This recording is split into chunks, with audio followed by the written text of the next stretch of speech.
नाजरीन अस्सलाम वालेकुम। IND टुडे न्यूज़ में आपका खैर मकदम करते हैं। आइए देखते हैं ये तफसीलात। हमारे मुल्क में नोटबंदी और जीएसटी के आ जाने के बाद जबरदस्त गैर यकीनी हालात के चलते आहिस्ता आहिस्ता कुछ कुछ हकायक समाज के रूबरू आते ही जा रहे हैं। अभी खबर है कि अहमदाबाद के कोऑपरेटिव बैंक में नवंबर 8 को जो नोटबंदी हुई थी, इस दौरान पुराने 500 और 1000 के सैकड़ों नोट जो जमा करवाए गए थे, उस सिलसिले में बीजेपी के अमित शाह का नाम शामिल किया गया था।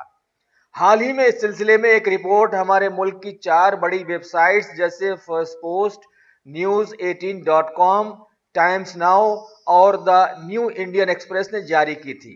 लेकिन क्या मजे की बात है कि अभी इन चारों वेबसाइट्स ने गैर महसूस तरीके से अपनी अपनी वेबसाइट से वो खबर गायब कर दी है। अब सोचना यह है कि क्या यह 2019 के आम इंतखाबात की तैयारी है या फिर इसमें अमित शाह का खौफ गालिब आ गया है।